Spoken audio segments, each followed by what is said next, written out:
మనకు తెలియని మన ప్రపంచ వింతలు, అబ్బురపరిచే విశేషాలు, అంతు తెలియని రహస్యాలు, మహామహులకే అర్థం కాని ఎన్నో ప్రశ్నలకు మేం చెప్పబోయే సమాధానాలు.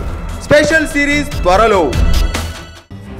అప్పుడెప్పుడు జుమ్మంది నాదం సినిమాలో హీరోయిన్ తాప్సీ బొడ్డుపై గురి చూసి కొబ్బరి బొండాన్ని వదిలాడు దర్శకేంద్రుడు కె రాఘవేంద్రరావు. హీరోయిన్ల బొడ్లపై పండ్లు, కూరగాయలు, కొబ్బరి బొండాలను గుమ్మరించటం ఆయన అలవాటు కూడా. ఈ బొడ్డు కొబ్బరి బొండం కాంబినేషన్ పై మొన్న మధ్య కాస్త ఘాటుగా వ్యాఖ్యానాలు చేసి చేతులు కాల్చుకుంది తాప్సీ. బొడ్డు బొండం కాంబినేషన్ పై తాప్సీ సరదాగా చేసిన వ్యాఖ్యానాలను బేస్ చేసుకొని మన the great Telugu news channels ఆమెను చీల్చి చెండాడాయి. రాష్ట్రంలో మరే సమస్య లేనట్టు ఓవైపు తాప్సీ కామెంట్స్, మరోవైపు తాప్సీ బొడ్డుపై కొబ్బరి బొండం పడి పగిలిపోయే సీన్ను పొద్దస్తమానం చూపించేశాయి. టీవీ ఛానళ్ల దెబ్బకు తట్టుకోలేక తాప్సీ దిగొచ్చింది, సారీ కూడా చెప్పేసింది. అక్కడితో ఆ సమస్య ముగిసిపోయిందనుకుంటే తాజాగా ఇంకొకటి. తమిళ హీరోయిన్ అమీ జాక్సన్ తెలుసుగా. ఇప్పుడు ఆమె చేసిన బొడ్డు బొండం కాంబినేషన్ కామెంట్లు మన టీవీ ఛానళ్ల చేతికి పనిపెట్టాయి. తాజాగా ఓ ఇంటర్వ్యూలో మీపై అలా కొబ్బరికాయ విసిరితే ఏం చేస్తారు అని యాంకర్ అమ్మ ప్రశ్నించింది.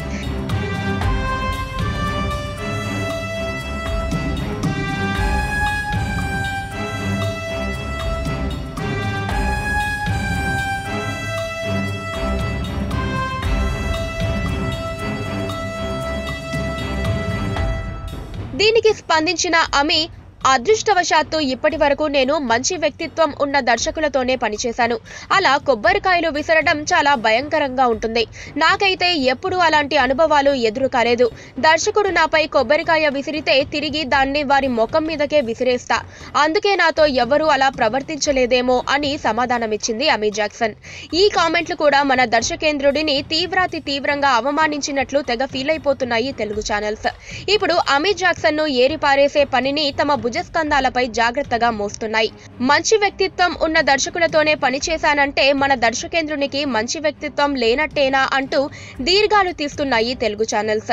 ఆమె చెప్పని మాటలను మనవాళ్లే అన్వయించేసుకొని దర్శకేంద్రునికి ఆపాదించేస్తున్నారు. పక్కనే ఒక గంట సింబల్ కనిపిస్తుంది కదా, దాన్ని నొక్కారనుకోండి, మేం చేసే వీడియో అప్డేట్స్, నోటిఫికేషన్స్ అన్నిటితో మీ డివైస్ లో వాలిపోతాం.